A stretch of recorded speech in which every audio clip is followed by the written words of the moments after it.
Hello, my name is Kenneth Jesse, and this is Election Brief. Within the next 30 minutes, we have the latest update from the political scene. We're live on DSTV channel 421, live on GoTV channel 125, all social media handles, and around the world on myjoyonline.com. Election Headquarters is brought to you by Petrosol, your clean fuel in full quantity, and Chartered Institute of Management Accountant and the American Institute of Chartered Public Accountants, together as the Association of International Certified Professional Accountants. Election Headquarters for an informed electorate. Please stay tuned in.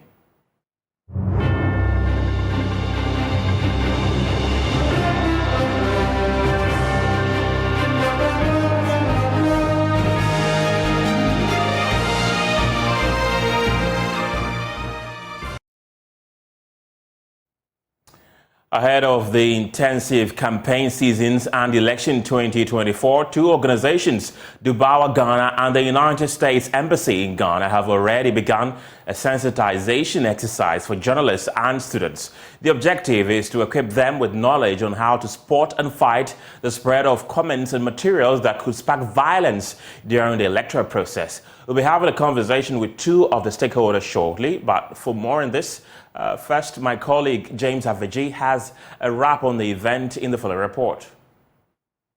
As Ghana gears up for the 2024 elections, one major concern of political stakeholders is the need to create an informed electorate to ensure a violence-free election.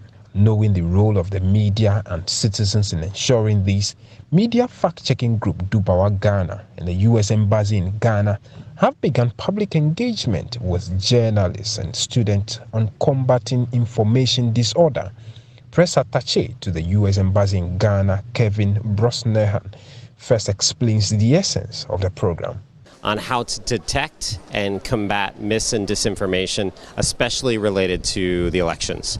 And of course, Ghana has elections in 2024, so does the United States.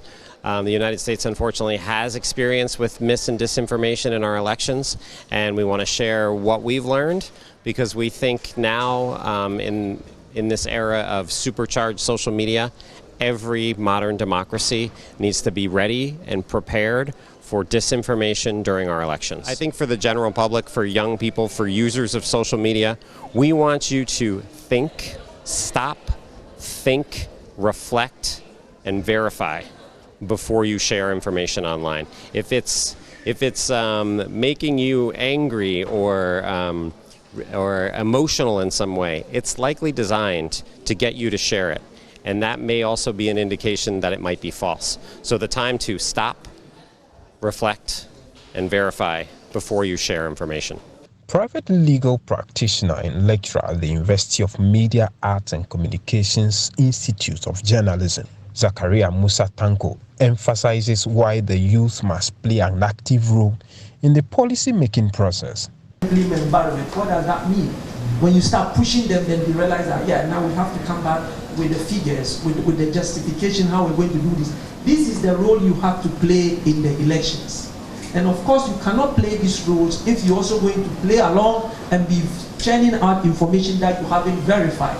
Because that information, that disinformation that you are contributing to circulate would make somebody resign, decide that they're not going to participate in these elections, or they're going to vote for somebody for the wrong reasons, or they won't vote for somebody that they are supposed to vote for. So the youth have a crucial role to play, because you have to decide who you think, when you give the opportunity to, would try and come and change the situation that we are in, unless you are happy with the situation you are in. Director of the Information Service Department, Dr. William-Fred Nafisa Mahama, says people must stay away from spreading falsehood, especially on social media in this critical time. Election violence, as Tanko says, starts from something very little, and just a small argument on something that one person could have explained and trashed out can just spearhead a whole confusion that can degenerate and affect the whole country. So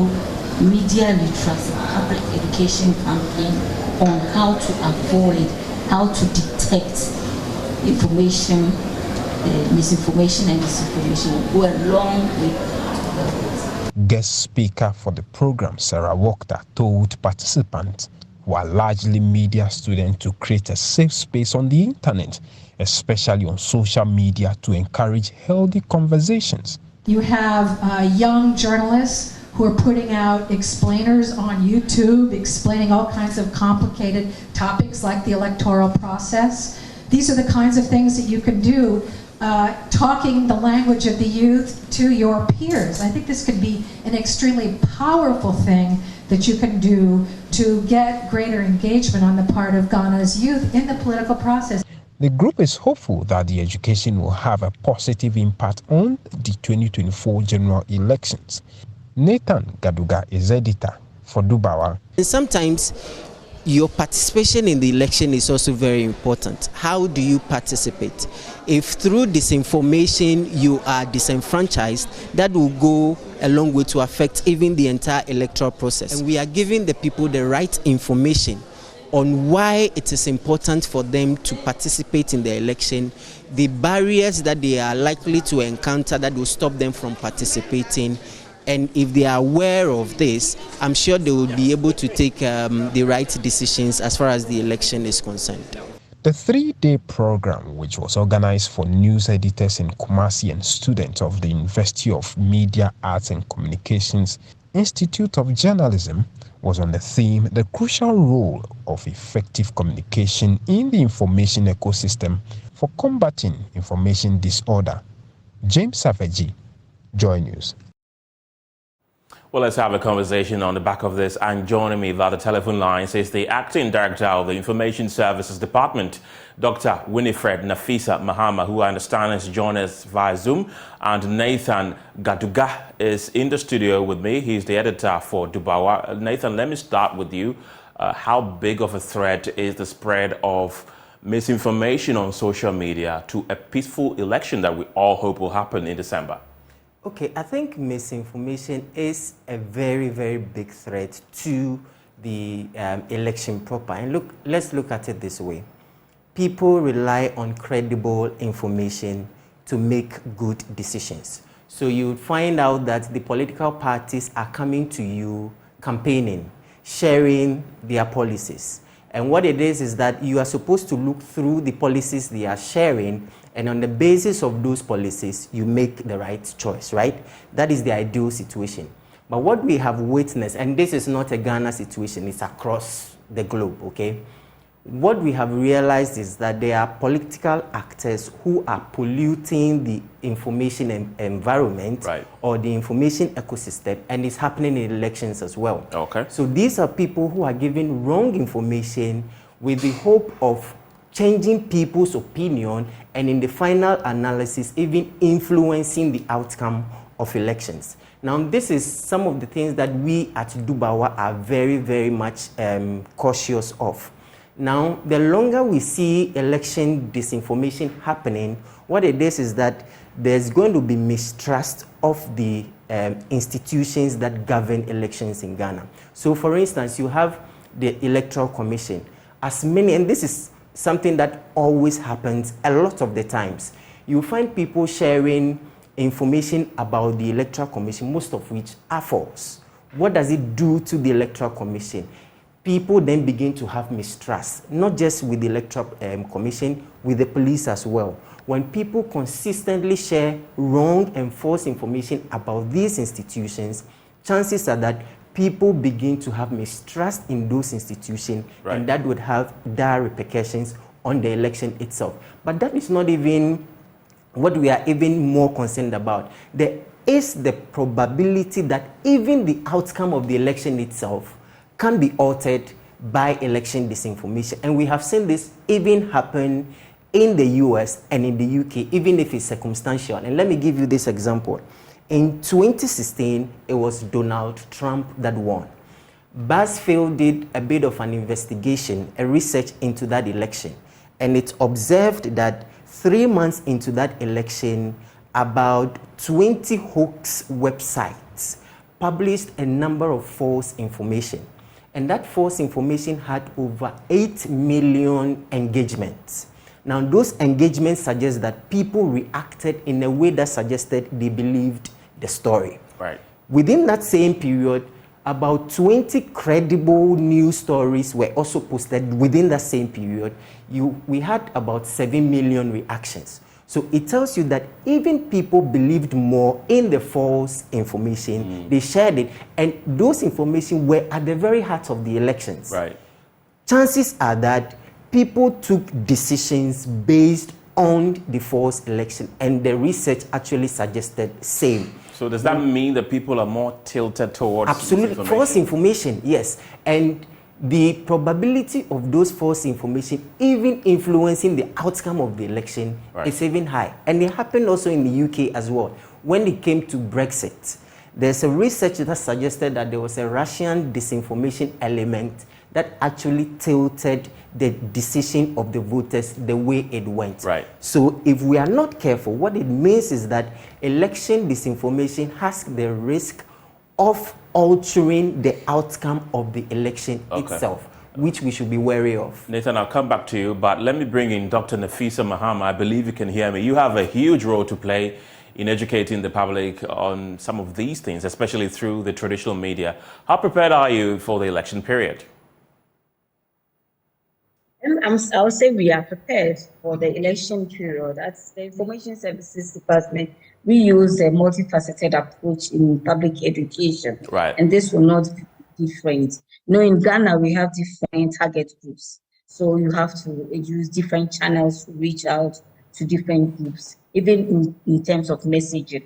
So we use various channels or various routes to get to the targeted population. For the youth groups and all those, you know that it's the social media that is what is in vogue. But when you go down to the rural areas and the grassroots, we use different channels. We use the community information centers. We use the face-to-face, in-person outreach, where we go to the markets, we go to the schools, where they are gathered, okay? And we also use the local radio stations to reach out to people in terms of tradition. So we use a blend, okay? And when it comes to election and communication, we are looking out to giving out the information to help the citizenry be wary of whatever information is coming to them, and to be able to identify or to be able to read in between the lines in terms of what to take on and what not to. And they can only do that when they are given the right information as to how to even act, what they should do, how they should even move in terms of groupings and in terms of all that has to do with election and security and all that. We don't do it on our own because we are government institutions. There are other government institutions, so we collaborate with other government institutions, because the bottom line is, at the end of the day, we are looking out for a citizenry who is prepared, who can't be easily influenced, but will be able to take the right decision for their future. Right. I want to find out from you, how do we get the key stakeholder, which is obviously the politicians, to commit to upholding a healthy conversation, even on social media, devoid of insightful comments and cyberbullying that characterizes some elections? Okay, so, you know, if we limit it to the politicians, it's even a minute group, even though their influence is high. But in fact, we think that the whole country as a whole, we have to embark on massive nationwide media literacy campaigns. Okay. That will help everybody, okay, to draw people's attention to some of these issues of misinformation and disinformation. Right. Secondly, to be able to hold people accountable. There are already laws, existing laws. So if we enforce some of the existing laws, for example, the Cybersecurity Act is there, the Electronic Communication Act is there, the Criminal Offences Act is there, and there are sections within those acts that deals with these issues. So we'll be able to enforce that. And then we can also target the leadership of the various political groups and hold them accountable for whatever happens within their groupings. We can do name and shame when needs be, and we can also trumpet the good side of other political leaders in acting right when it comes to it. Right. I'll come back to you, Doc. Kindly hold on for me. But let me come to you, Nathan. You've cited examples of the United States, United Kingdom. I want to find out from you, what level of impact do you think misinformation on social media, if not tackled, could have on the upcoming elections in Ghana? I think the level of impact is there for all to see. And even in Ghana, there are examples. I think in the 2020 elections, on the eve of election, we had a doctored video of the president alleged to be taking bribe. That video actually went viral. It went on some of the legacy media, and people believed it. Now, because we haven't conducted a research to be able to find out the level of impact that video may have caused, we can't tell the scientific level with which that impact may have been felt. But chances are that people believed that video and went out to vote on the basis of that video. Okay, so I think in terms of impact, we should not at all try to minimize that level of impact. Look at it this way. Most of the time, we seem to look at ballot snatching. Right. And we say ballot snatching can affect the outcome of the election. Or maybe false information that suggests that there's no electoral material here. We haven't thought about it. But if consistently we are told that there are macho men here and for which reason you shouldn't go there to vote, chances are that people have been misinformed. Right. And so because of the safety, they will not go there to vote. That is vote that has been taken away. So we have learned that these political actors use several strategies to miscommunicate. And once they miscommunicate and they achieve their aim, it goes to the impact of the election itself. So if we don't tackle it and these people use different strategies to misinform people, right, it would go at the very heart of the outcome of the election itself. Right. And that is not what we all want to see. We all want to see that this country votes for the people or the leaders we actually want to be voted for, and not because people were misinformed into taking a particular decision. Okay, thank you very much. Let me wrap up with Dr. Nafisa. How do we spot fake news on social media concerning elections? It's quite difficult for the average Ghanaian to do that. Yes, you may realize that a lot of Ghanaians also take a lot of information from the media, especially the ones who have wide reach. Okay. So there's a lot of responsibility on media houses and journalists for you to fact check before you bring out information. All right. It is very, very important. And we all must also amplify the fact that before we spread any information, we should verify first. So hashtag verify first. Right, lady and gentlemen, thank you very much for your time this afternoon. Well, let's bring you more stories this afternoon because the Ghana National Association of Private Schools has pledged to support any political party that shows the will to address pertinent challenges confronting private school operations and management. The association laments exorbitant charges, property rates, and hikes in the cost of doing business. Members have indicated their keen interest in seeking redress from any political party that will show concern. Here's a report by Clinton Yeboah. There are over 300 private schools in the Afija Kwabre South District of Ashanti Region alone. These schools complement government's efforts to expand access to education for all school-going population. The schools, however, feel sidelined in the rollout of some government's policies in the education sector. Chairman of the Ghana National Association of Private Schools in the district, Nicholas Bambuni, says members are being suffocated with exorbitant charges for providing services which in some cases ought to be free. He is calling on authorities to abolish nuisance tax, scrap the 30% priority placement system, and reveal operational charges from the National Schools Inspectorate and the National Teaching Council. They should scrap that 30% out of it. They should make sure that this BEC, with the registration last year 170 cities, this year, do you know how much they are collecting? 214 Ghana cities. NTC is taking 250 Ghana cities from our teachers in order to register them, because they say if they don't register them, they will not allow them to teach. 250 Ghana cedis. Where are they going to get this money? Nasia is taking 800 Ghana cedis from our students, from the schools. 800 Ghana cedis every year. 800 Ghana cedis. You go to a school, they have about 200 students. 200 students. He's going to pay the teachers from it. He's going to pay SNIT from it. You are telling them to pay 800 Ghana cedis. How are they going to get the money? So what happens is, when the placement comes, they will give the allocation for private schools 30% for government schools. And ours will now be shared with 70% with the government schools again. So at the end, our students don't get the A schools. Nicholas Bambuni spoke at the Ghana National Association of Private Schools Week celebration. He indicated the association's readiness to support any political party that captures the concerns in its 2024 manifesto. Right, let's get on Zoom once again. And Nicholas Bambuni, who is the chairman of the Ghana National Association of Private Schools at Eija-Kwabre South District in the Ashanti region, is joining us right now for more on this. Nicholas, welcome to the program. What really do you want government to do? Because there are concerns that since the introduction of the free senior high school policy, for example, the operations of private schools at the secondary level have gone down. Okay, thank you very much. Please, the name is Afija-Kwabre, not Afija-Kwabre. All right, thank you. Yeah, that is true.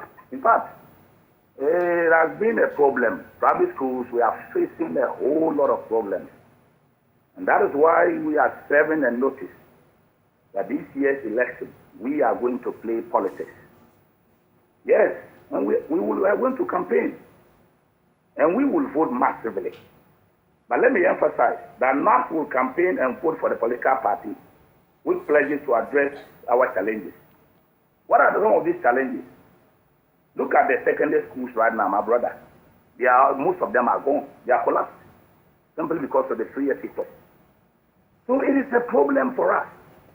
And we are saying that this 30% priority placement system, which is also worrying us, because it happens that when our children they get the DUBAWA-US, they say because of the what do you call it, the 30% priority placement, they are given to government schools, and we are now left with 70% to share with the government schools. So at the end, you find our students left there; they are not getting any better schools to go. So that's why we are serving the notice that if they could do it at any political party, that will have he listened to us. Then we are ready to vote massively. And they shouldn't joke with our numbers, my brother. They shouldn't joke with our numbers at all. Because our learner population as we speak is 1.5 million. Yes. And our proprietor population is in excess of 22,000. You understand? And we have a staff population of about 200,000. So no political party should joke with us. We are very serious. Nasia is saying they are collecting 200,000. Last I was saying 250 Ghana cedis. Couping 250 Ghana cedis, my brother.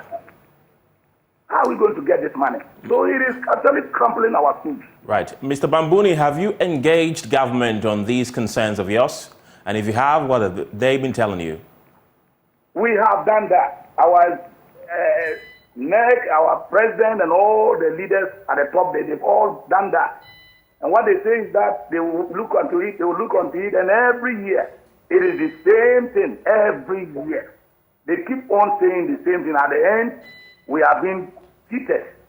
Because last year, we went with this same issue, and they said, okay, they'll look onto it.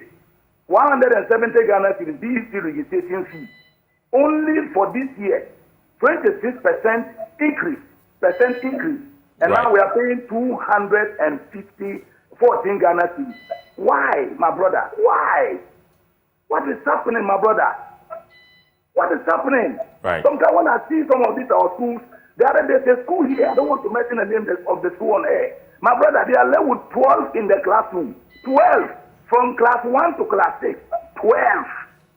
You are taking 800 Ghana cedis from that school. The other day she told me that last year they came there looking for 800 Ghana cedis.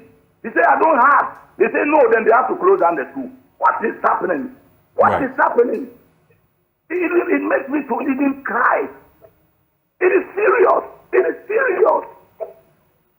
So sorry about that. Nicholas Bambuni is with the Ghana Private Association of Schools at the Efija-Kwabre South District in the Ashanti region. Let's move on. And the flag bearer of the National Democratic Congress, John Mahama, has revealed plans to establish a national fintech strategy with the goal of curtailing technology-induced fraud in the banking, insurance and investing ecosystem.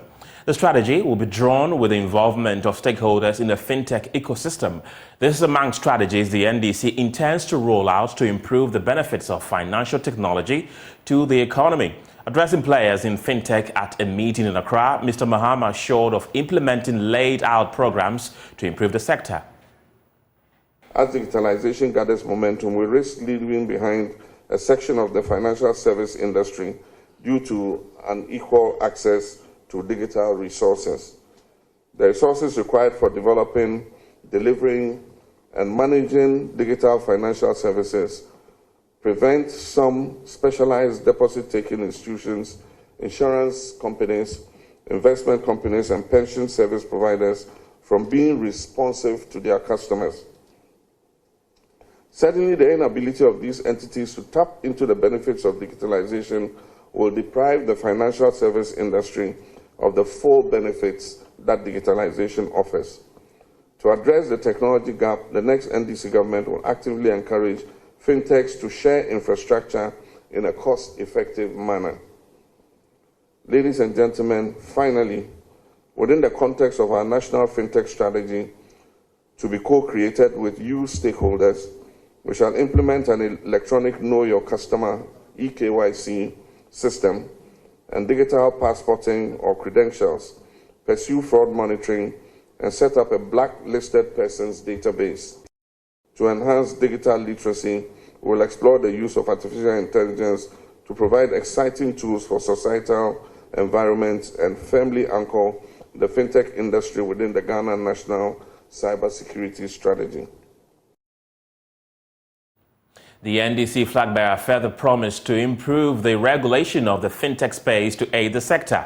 Mr. Mahama assured of a regulatory framework devoid of colonization.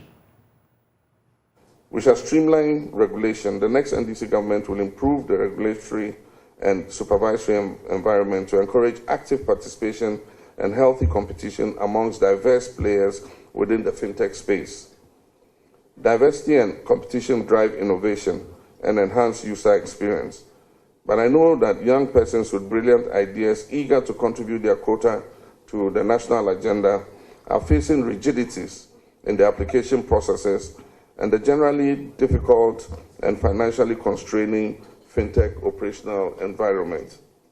I'll actively ensure Ghanaian participation in a buoyant, diverse, and competitive fintech ecosystem for the ultimate benefit of our people. That's it for Election Brief today. My name is Kenneth Jesse. For more news, you can log on to myjoyonline.com. Thanks for watching. Bye for now.